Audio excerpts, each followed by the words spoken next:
Olá, querido professor da classe de pré-adolescentes.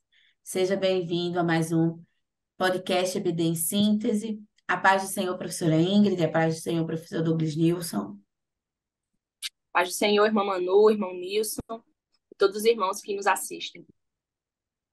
Pai do Senhor, professoras que aqui estão nesta bancada e a você que nos acompanha em mais uma edição deste EBD Podcast. Seja um tempo de aprendizado e de boa discussão. Então, hoje nós estamos aqui com vocês para conversarmos, né, falarmos um pouco sobre a lição de número 11, né, esse trimestre, preservando os valores cristãos. A lição de número 11 vai falar sobre o bullying, né? O que é isso? Então, a maneira que vai falar para os alunos, os pré-adolescentes, sabendo que esse é um assunto em que eles vivenciam no cotidiano escolar e em algumas situações, né? Até na igreja mesmo. Então, os objetivos dessa lição são identificar em que consiste o bullying, apontar ações de combate para a prática do bullying e explicar que o amor é acolhedor e protege contra o bullying. Professora Ingrid, quais são os saberes escolares? Bem, primeiro é que, como servos de Deus, não podemos cumprir isso com brincadeiras que inicialmente podem parecer inofensivas. Terceiro, o cristão não deve aceitar ou ser participante de situações agressivas contra o seu próximo. Quarto, os irmãos são chamados a amar os outros e cuidar dos mais fracos. Quinto, a sabedoria de Deus é necessária em qualquer caso de agressão por bullying. E, por último, devemos demonstrar misericórdia pelas pessoas como Deus fez por nós. Amém, né? Então, aqui nós vemos que o bullying, ele vai, até mesmo dentro desses saberes escolares, ele vai estar distribuído ao longo da lição, né? Mas é importante você saber qual é o intuito, né, dessa lição, o que que o aluno precisa sair, de aprendizado após essa aula. E aqui, nós vamos ver que o bullying em si, ele é uma violência psicológica, né, que pode ser feita de forma direta ou indireta, e que Deus, né, não comunga, não concorda com esse tipo de ação. Então, professor Douglas Nilson, quais são as suas considerações iniciais sobre essa lição?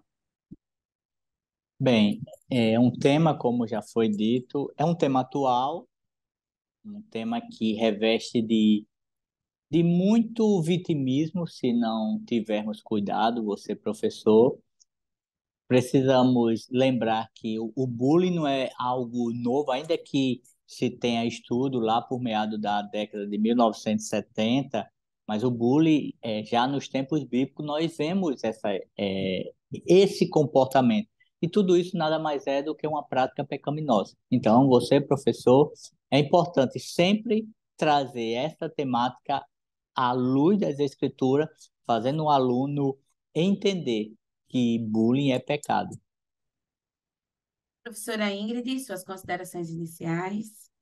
Eu acho que é um tema muito importante para se trabalhar na igreja. É muito comum ser falado na escola e, às vezes, o pré-adolescente ele não consegue enxergar que algumas práticas que ele possa fazer de brincadeiras de mau gosto sejam bullying. Não, eu estou brincando, é meu amigo. Só que palavras e ações podem ser ofensivas, né? Como a gente viu aqui nos saberes escolares, começa com algo que parece inofensivo. Não, ele já conhece a pessoa, eu já trato ele assim.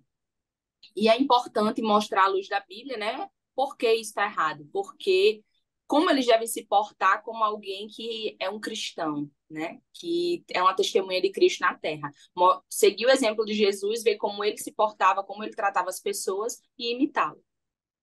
Verdade. E aí, para dar início o nosso comentário, né, em relação à lição, o tópico 1 ele vai falar sobre identificando o bullying, né? Como é que a gente identifica? E aí, a lição ela traz o contexto em que se apresenta. Aí ela vai falar, né, que se apresenta na escola, nas faculdades, no trabalho, ou até mesmo no ambiente familiar. Além disso, né, não colocou, mas claro que podemos também encontrar na igreja, infelizmente, não é algo a se querer, mas claro que podemos encontrar em algumas situações na própria igreja, entre os jovens, os pré-adolescentes, até mesmo entre crianças, né? Uma vez, conversando, né, com alguém, a mãe chegou e disse assim: Olha, esse meu filho me mata de vergonha, porque eu tinha dito que tava com corte de cabelo muito bonito. Aí o outro disse assim, e o meu tênis é bonito, né? Crianças pequenas, ali de 3, 4 anos. E aí, o meu é mais bonito, né? O meu tênis. Então, assim, ficou. E aí ele pegou e disse assim: o óculos dele, né? É muito. Eu não quero ficar perto desse menino de óculos, que óculos feio, não sei o quê. Então, assim, você vê que, como o professor Douglas Gilson falou, né? É algo pecaminoso que está em nosso coração. E desde muito pequeno e desde muito cedo, né? Não tem idade para isso, né? É uma questão que está ali em nossa sociedade, né? Que vivenciamos ou que passamos por situações como essas em diversos contextos, em diversas situações. Professor Douglas Nilson, qual é a figura do agressor? Retomando o que falamos inicialmente, a nossa sociedade, e muitas vezes dentro do contexto da igreja, nós criamos estereótipos de crianças, de adolescentes. E muitas vezes essas crianças, quando não ensinadas à luz das Escrituras o que é pecado, os pais são levados a ensinar seus filhos a revidar. Olha, você não leve desaforo para casa. Se você apanhar na escola, você apanhar na rua, chegar em casa você leva outra surra. Então, o agressor, de certa forma, ele é bem visto em uma sociedade dessa natureza, até no contexto da igreja.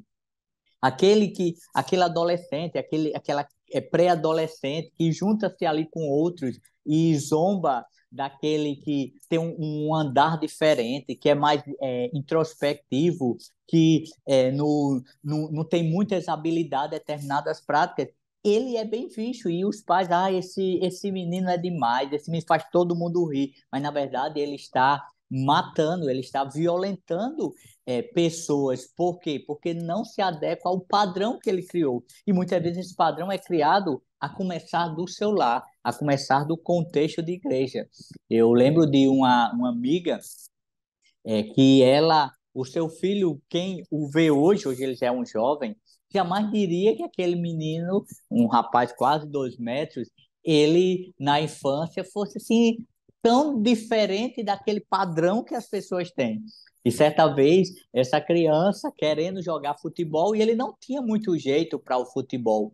Ele foi a um campo lá próximo, onde eles moravam, e daqui a pouco as pessoas começaram a meio que ridicularizar dessa criança, desse adolescente, e não queria que ele jogasse. E ele chegou em casa, era um menino assim, muito fechado, muito reservado, chegou em casa, acho que um pouco amuado, ou a irmã, parece que a irmã foi lá dizer para a mãe, e a mãe foi lá no meio do futebol, chamou aquele João uma atenção e exigiu que o filho dela pudesse participar daquela atividade. Então veja que o agressor, terminando minha fala para não entrar no outro personagem, o agressor, ele é um pecador e se os pais, se os seus educadores não trouxer para ele a potencialidade da sua ação, ele pode crescer achando que o que ele faz é correto, quando na verdade desagrada a Deus, é uma falta de empatia, é uma falta de amor ao próximo e é uma ação pecaminosa que se torna um hábito vicioso.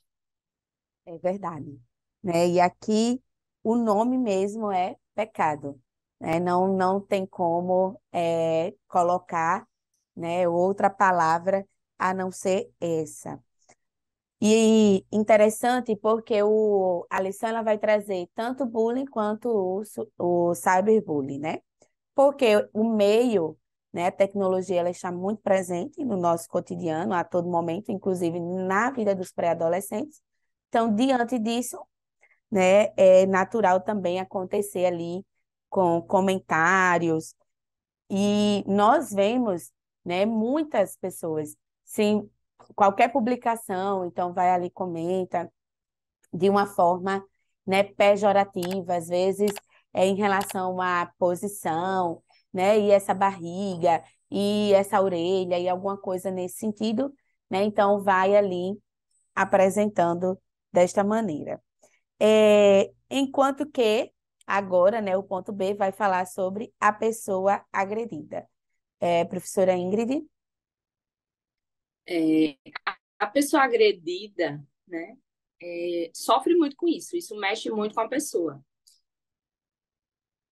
É muito comum ver isso acontecer. Ontem a gente, né, só ilustrando, estava reunido com os jovens e estava comentando justamente sobre esse tipo de assunto, sobre esse bullying, né? Muitas vezes não usamos esse nome, mas de jovens, de adolescentes, pré-adolescentes que se deparam com situações onde vão destacar alguma característica ruim da pessoa e querem rotular você daquilo. Então, se você tem alguma questão física, por exemplo, que o Mano falou aí, da orelha, ou do nariz, ou a pessoa tem, enfim, é muito magro, é gordinho, então vão sempre tentar fazer você se enxergar dessa forma, né? Pela sua característica.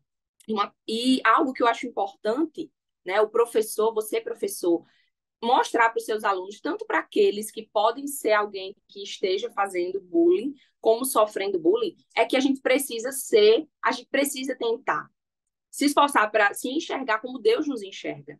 Então, não importa o que as pessoas digam, se ela destaca, você 4 olhos porque usa óculos, você é quem Deus diz que você é o que a palavra diz que você é, e não algo pejorativo, ou você não está resumido a uma característica ou um defeito físico que você tenha, né? Isso mexe muito com a pessoa que sofre, porque sempre quem está cometendo bullying vai destacar algo que machuca a pessoa, algo negativo, e isso às vezes gera um sofrimento e um trauma para o resto da vida. Às vezes são pessoas adultas que têm algum bloqueio, algum problema em determinada área, porque quando era criança ou adolescente, sofreu com isso. A gente vê algo muito comum que é apelido, né? Criança, pré-adolescente, gosta de apelidar. Às vezes a pessoa cresce, vira um adulto com esse tipo de comportamento, de tratar as pessoas por um apelido. E um apelido normalmente que é vergonhoso, que vai destacar algo negativo, né? E sempre vem com essa ideia de que é algo inofensivo. Então, assim, a gente tem que incentivar os alunos a enxergar o outro também como Deus o vê. Você não pode tratar uma pessoa de forma que diminua ela. Ela tem um nome. Então, incentive os seus alunos a chamarem os colegas, os amigos, as pessoas da igreja pelo nome deles. A gente pode chamar eles de irmão, porque somos irmãos em Cristo. Então, por que depreciar a pessoa? Por que tentar enxergar o lado ruim, uma característica que você acha feia ou errada e tentar rotular a pessoa com aquilo, né? Então, o que sai da nossa boca precisa ser algo bom. O que sai da nossa boca precisa ser algo com sabedoria. De nada adianta falar e ser como boca de Satanás na vida de alguém, né? Então, assim, instrua, professor, o seu aluno, faça ele refletir sobre isso. Quem eles estão sendo, né? Você tá sendo boca de Deus ou a boca do inimigo na vida de alguém? Que tipo de palavras você está colocando na vida de alguém? A Bíblia fala que a boca fala o que está cheio o coração. Então, o que eles estão falando, como eles tratam as pessoas, revela o que está dentro do coração deles. Aí é algo a se refletir e a pensar. O meu coração reflete que eu sou realmente um cristão, que eu sigo a Bíblia ou não? Ou eu estou fazendo algo completamente contra a vontade de Deus e a palavra de Deus? Isso mesmo, né? E aqui é algo interessante, porque tem um livro que é A Idade da Oportunidade. Eu até já apresentei em um dos podcasts de Paul Tripp, né? E ele vai falar exatamente para pré-adolescentes. E no início ali do contexto daquela narrativa, Ele fala que simplesmente um dia, né, um dos seus filhos chega e diz: "Ó, você já viu como eu tenho orelha grande?" E ali para ele, né, ele como pai ali recebendo aquela notícia, eu nunca nem notei isso, né? E enquanto que para o filho que estava nessa idade justamente de pré-adolescente, que nota isso nele, para ele, né, como ele bota ali no livro, ele estava vendo o filho dele normal. Para ele, a orelha dele era normal, era tudo normal, mas o filho estava assim, enxergando como alguém que tinha realmente, né, essa característica. E ali ele diz que tenta falar, mas não muda, né, a cabeça, porque colocou ali, mas no outro, depois de um tempo, já aparece com outra coisa. Você já viu como meus braços são grandes? Então, assim, eles vão notando em si mesmo, né, situações em que porque o corpo está mudando, eles estão passando por essa mudança, e aí tudo se potencializa muito mais, né? E, de fato, quanto mais eu relaciono isso também muito ao estar em comunhão com Deus, né? Porque, como a professora Ingrid colocou, quanto mais próximo de Deus eu estiver, mais semelhante a Ele eu vou me achar, né? Mais a pessoa eu vou me colocar como alguém. Mas quem eu sou em Cristo, né? Quem Deus diz que eu sou. Então, eu vou me apegar muito mais a isso que é o que os outros vão falar ou vão colocar ali como apelidos ou outras, né, situações pejorativas, até de questões de exclusão, né? Vamos marcar de ir a um parque ou fazer um evento e não vamos convidar fulano porque fulano é assim ou assado, né? Então, são situações em que nós precisamos estar nos policiando a todo momento, principalmente como cristãos, para justamente não fazer acepção de pessoa, porque Deus ele não faz acepção de pessoa. Né? Em relação a isso, Provérbios 6, do 16 ao 19, vai falar, né? Coisas que o Senhor odeia e a última para ele é detestável, né? Que é justamente essa acepção de pessoas, falar, né? Sobre gerar contenda ali entre os irmãos também, né? E aqui finalizamos o primeiro tópico. O tópico 1 vai falar quem ama não faz o mal ao próximo, né?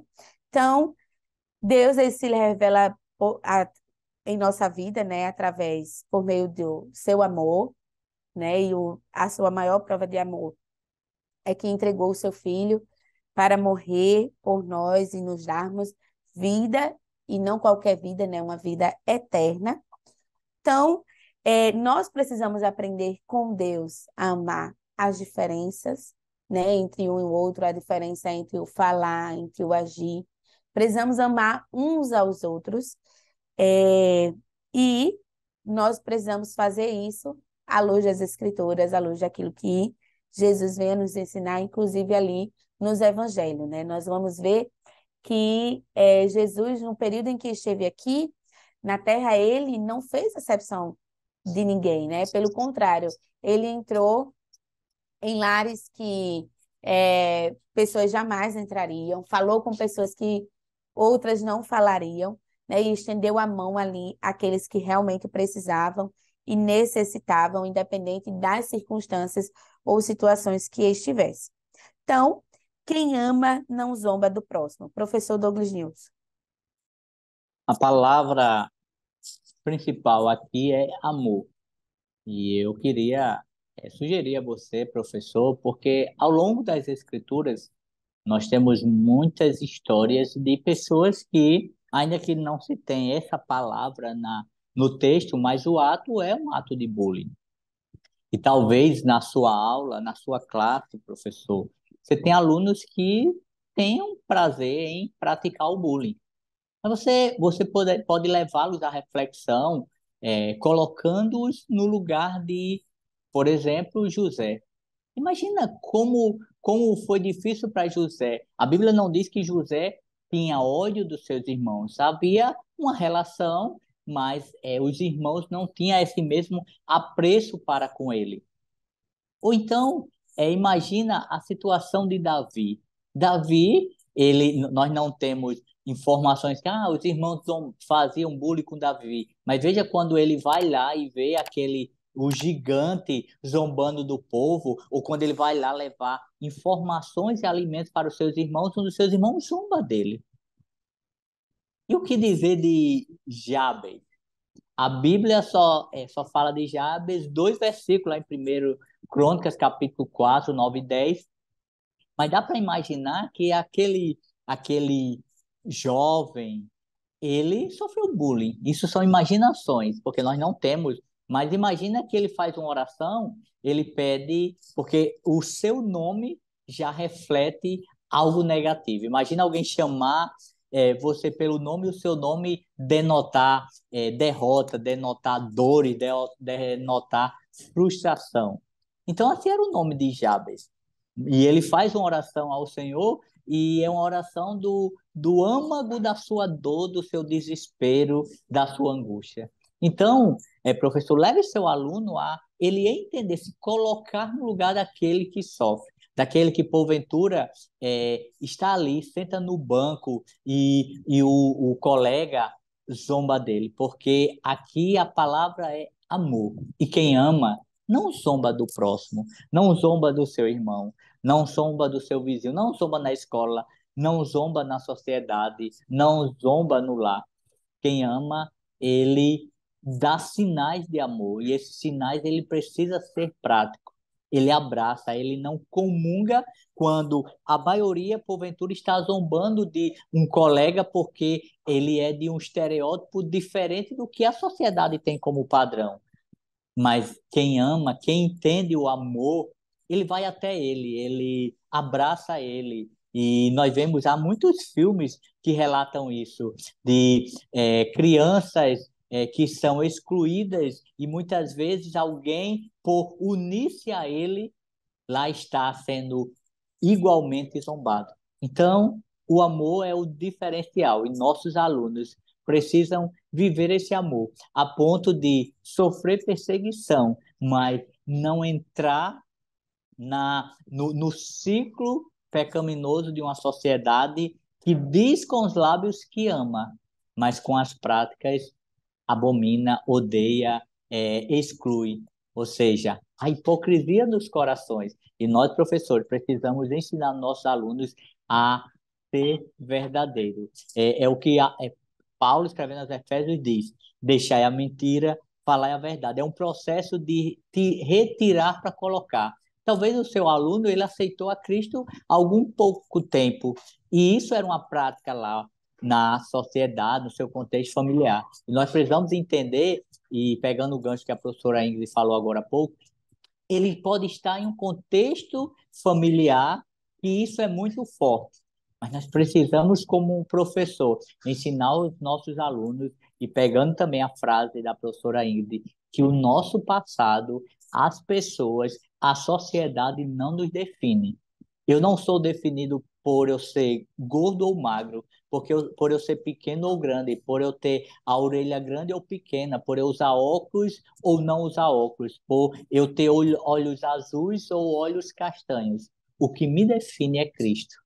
E isso está acima de todas as coisas. Então, professor, faça o seu aluno entender, ainda que ele sofra, ou ainda que ele está na posição do acusador, do zombador, faça ele entender que Cristo, olhando para o zombador, Cristo o vê com ira e pode, em algum momento, pesar a sua ira santa e justa contra ele. Mas aquele que, porventura, está sendo afligido, o Senhor é aquele que se preocupa tanto com os invisíveis da sociedade que diz na sua palavra, na lei, que não se deve sequer zombar do cego, do aleijado, do surdo. Isso é cuidado, isso é amor.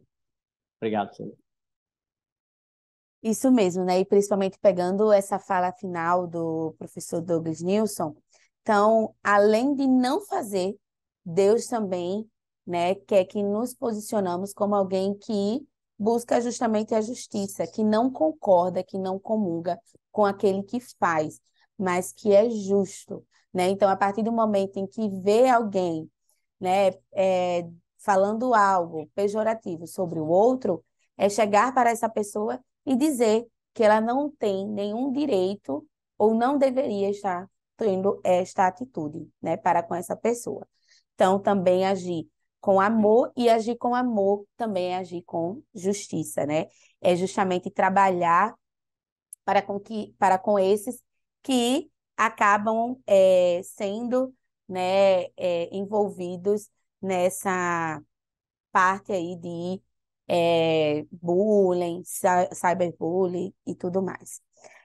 Não se deixe contaminar pelo bullying. Professora Ingrid. É, é muito comum os pré-adolescentes, né, nessa fase irem pela cabeça dos outros, né? Ser alguém influenciável. Então, que eles recebam boas influências. O professor pode ser essa influência, você, professor, pode ser essa influência na vida deles, de incentivar, instruir, ensinar o que é o correto. E uma das coisas é que eles não podem se deixar contaminar pelo pecado, né? E aqui a gente está tratando o bullying é um pecado. A Bíblia fala em 1 Coríntios 15:33 que as más companhias estragam os bons costumes. Então, assim, muitas vezes é algo que ele aprende na família, que ele aprende com os primos, com os colegas da escola.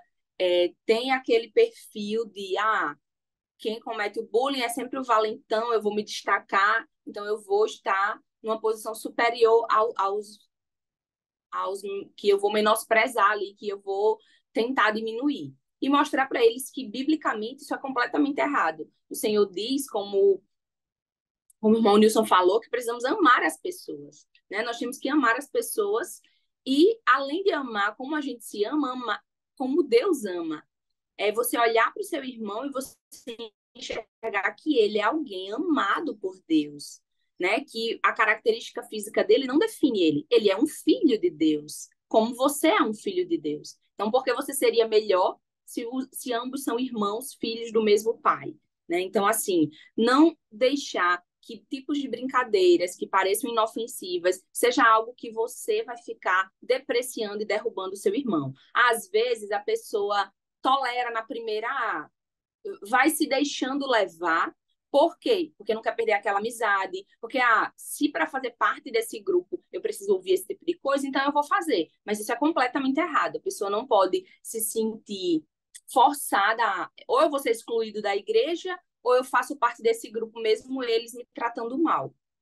Então, assim, como um jovem cristão, como um pré-adolescente cristão, como alguém que conhece Cristo, é uma testemunha de Cristo, tem que imitar Cristo, a gente precisa fazer o que o Senhor fazia, né? A gente precisa tratar bem as pessoas, a gente precisa tratar com amor. O próprio Cristo na cruz mostrou o amor dele, pedindo ao Pai para perdoar os carrascos, as pessoas que estavam ali torturando e matando ele. Então, se Jesus, perfeito e maravilhoso, que nunca pecou, perdoou as pessoas que o mataram, quem somos nós para simplesmente querer diminuir ou tratar mal alguém por uma característica física, enfim.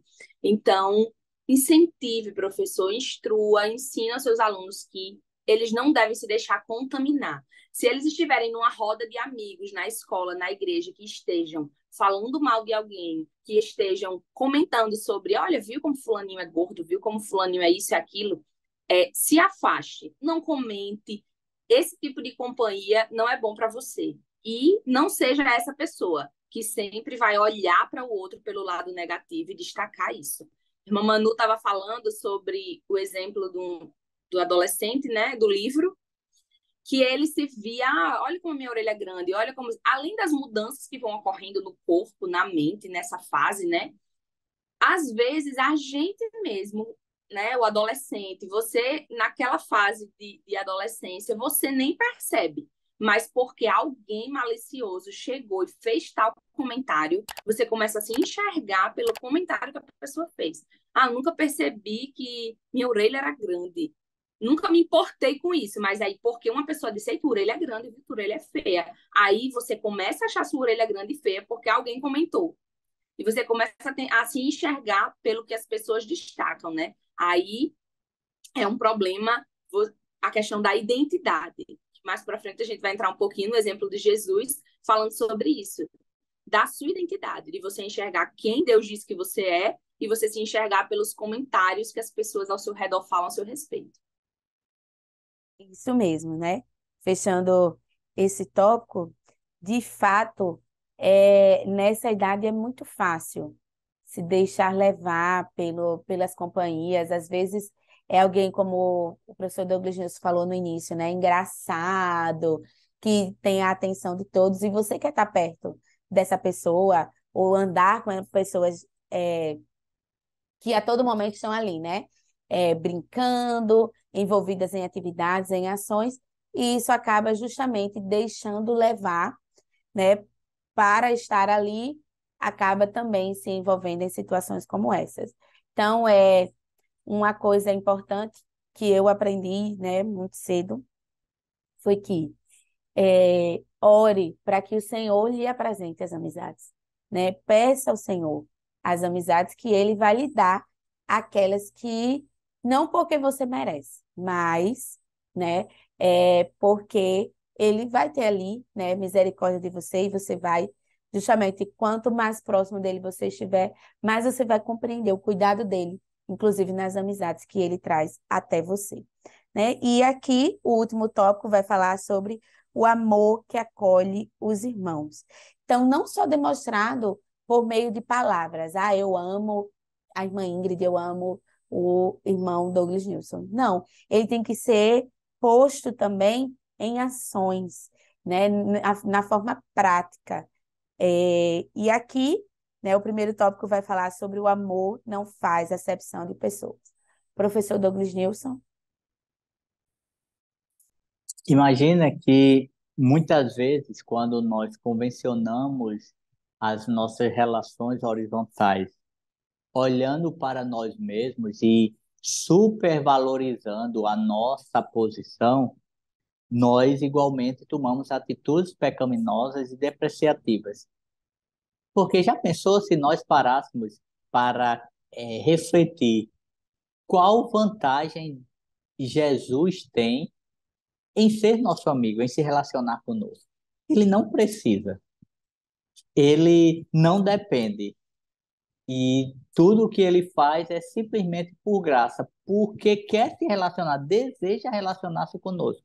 Mas ele não tem instabilidade emocional se nós nos relacionarmos ou não com ele. Na verdade, o contrário, sim.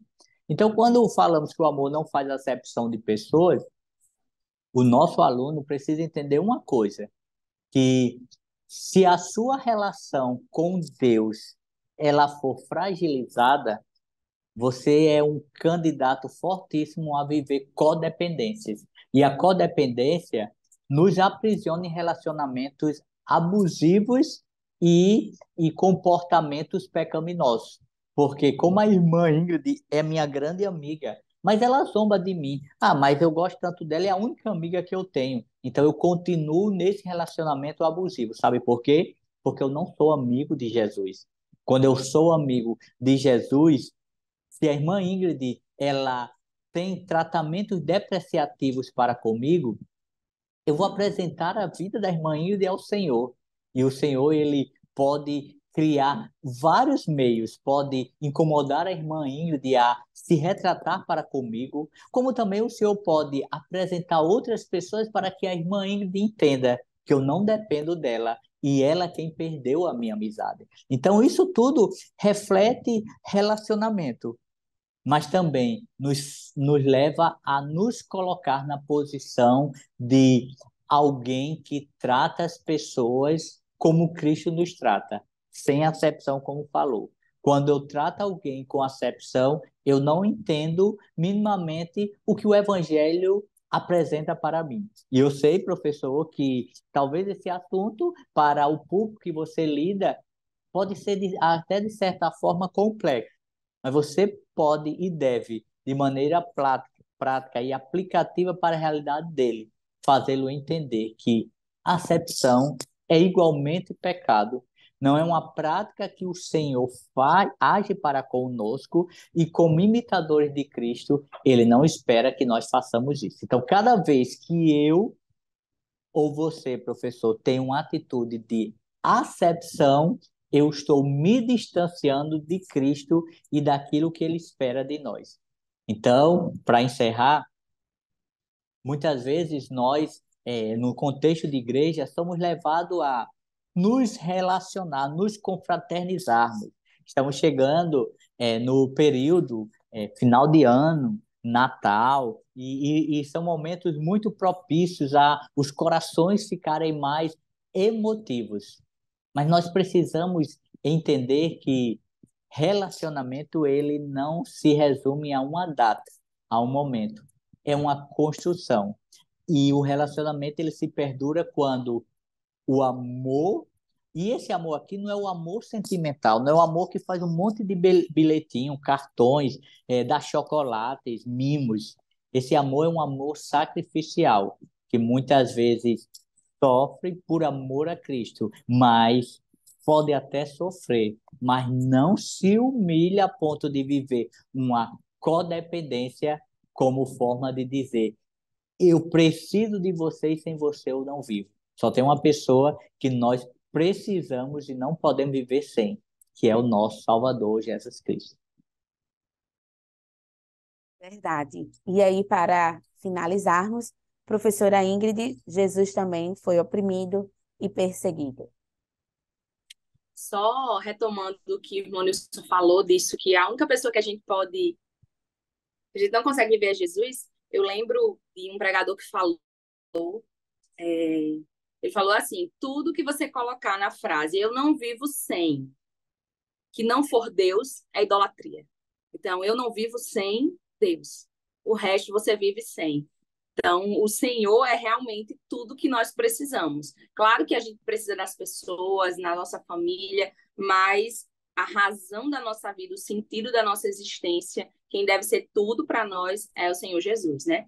E esse Senhor Jesus, ele foi também perseguido e oprimido. Mesmo sendo filho de Deus, ele sofreu agressões. Então, podemos trazer, professor, para esse aluno o exemplo de Jesus, de alguém que foi perseguido, de alguém que na época não tinha esse nome, né? Hoje a gente dá o nome de bullying, mas foi alguém que foi ali ridicularizado. A Bíblia diz que ele foi desprezado, que zombavam dele. Os judeus acusavam ele de se intitular rei. Os próprios irmãos dele não acreditavam nele. Então, assim, imagine só você ser desacreditado por sua família, você ter as pessoas zombando, sem acreditar em quem você é, ele estava ali cumprindo a missão que Deus deu a ele e muita gente o rejeitou. Então, podemos afirmar, né, que Jesus ele entende o que você passa, né? O pré-adolescente aí que está passando por uma perseguição, por um sofrimento, que está sendo xingado, ou que é apelidado, ou que está ali sofrendo um bullying na escola, na igreja, que se sente excluído. O Senhor sabe como você se sente. E é importante, o principal aqui, né, que a gente quer ressaltar é que você é filho de Deus. Diga, professor, para o seu aluno, ele precisa enxergar-se como um filho de Deus. Porque todos os outros títulos passam. A gente está como estudante, a gente está como um profissional, um professor, a gente está como um médico, mas filho de Deus é algo que permanece. Né? Um dia você exerce uma profissão, mas você se aposenta, acaba. Você tem um cargo na igreja, mas você perde esse cargo, depois você muda. Então, não é o que lhe define. O que lhe define é ser filho de Deus. E algo interessante sobre isso é que você vê que Jesus foi perseguido, as pessoas zombavam dele, as pessoas não acreditavam no ministério dele, e a gente há de se perguntar e por que ele não desistiu, por que ele não duvidou. Porque antes de iniciar o ministério dele, ele recebeu uma confirmação, uma afirmação do próprio Deus. E aí, professor, você pode trazer essa parte da história para o seu aluno, do batismo de Jesus. Quando ele está sendo batizado por João, a Bíblia fala que o próprio Deus falou: "Este é o meu filho amado, em quem eu tenho prazer". Então, ali, o próprio Deus afirmou: "Você é o meu filho. Seu ministério vai começar agora, você vai cumprir o que eu mandei você fazer, você é o meu filho". Logo após esse episódio do batismo, que Deus ali reforça a identidade de Jesus, ele é levado pelo Espírito ao deserto. E quem é que está no deserto fazendo bullying com Jesus? Quem é que está no deserto ali tentando fazer ele desacreditar da identidade dele? O próprio diabo. Então, o inimigo está ali no deserto fazendo que pergunta? Tentando Jesus de que forma? Se você é o filho de Deus, faça isso, faça aquilo. Se você é o filho de Deus, então Jesus tinha tido a afirmação do próprio Deus de que ele era o filho de Deus. Logo após, Satanás vem tentar colocar dúvida na cabeça dele para fazer ele questionar a identidade dele e ele fica, você é filho mesmo? Se você é filho, você vai fazer isso. Se você é filho, você vai fazer tal coisa. Mas assim, Jesus não se deixou abalar, porque ele tinha firmemente a certeza da identidade que ele tinha. Então, professor, reforce para o seu aluno a identidade que ele tem. Não importa o que as pessoas digam, não importa o estereótipo que tentem colocar nele ou identificar ele por ser magro, gordo, por ter um defeito físico na orelha, enfim, no corpo, em qualquer lugar, mas que ele possa se enxergar como filho de Deus, que a identidade dele como filho de Deus esteja tão firmada, que como foi falado aqui, ele esteja tão perto de Deus, ele tem um relacionamento com Deus, que ele se importe mais com o que Deus diz a respeito dele do que o que outras pessoas dizem. Porque se ele for construindo isso nele, se ele tiver firmemente essa identidade, ele não vai se deixar abalar por comentários, por bullying, e também não fará isso com o próximo, porque ele vai enxergar o próximo como um filho de Deus, assim como ele é. Amém. Né? Então, nesta lição, a sua conclusão, você pode estar pedindo ao seu aluno para, dentro de tudo isso que nós conversamos e também que você vai expor, planejar, falar na sua aula, ele escreva uma carta, né, para alguém em que em algum momento ele, né, fez um comentário pejorativo, uma brincadeira, ou apelidou. E caso não tenha feito isso com ninguém, mas que ele escreva quem ele acha que ele é em Deus, né? Então, a lição ela traz outra estratégia, mas essa estratégia de um olhar mais retrospectivo em relação a si mesmo, né? Tanto de quem eu sou em Deus, quanto de o que que eu tenho feito, como eu tenho amado as pessoas, né? O que que eu tenho feito a essas pessoas. É um momento de reflexão. E ao final você pode trazer essa dinâmica mais engraçada, né? Mais descontraída ali para esse final da aula. Professor Douglas Nilson, suas considerações? Recentemente eu vi uma história que eu achei muito interessante e serve para fechar essa lição, para que o professor apresente ao seu aluno que, porventura, por sofrer com bullying de diversas formas, sinta-se inferiorizado, ou então muitas vezes não se aceite como Deus o criou, como Deus a criou. E a história conta-se de uma jovem que ela nasceu em uma família em que todas as mulheres tinham olhos azuis e ela era a única que não tinha olhos azuis. E aquilo deixava ela muito frustrada, muito triste, porque ela queria ter olhos azuis. Toda a sua família, suas irmãs tinham olhos azuis. Ela é a única que não tinha olhos azuis. E ela começou a orar ao Senhor, porque ouviu que o Senhor resolve, o Senhor faz milagre, o Senhor ouve a oração. E ela, certo dia, orou, foi dormir na expectativa de, no outro dia, amanhecer com os olhos azuis. Para sua surpresa, seus olhos não estavam azuis. Continuou castanho, preto, como era. E ela mesmo frustrada, muito frustrada, continuou vivendo a vida. Passou-se um tempo e esta irmã agora já numa fase adulta, ela vai participar da obra missionária na Índia. E chegando lá, ela pre- é, queria entrar num templo e para isso você não poderia ser estrangeiro, porque era proibido. E ela vestiu-se como tal e ela temerosa, olha, vão me identificar. E alguém disse, não, os seus olhos é idêntico, é muito parecido com os olhos das indianas, não vão perceber.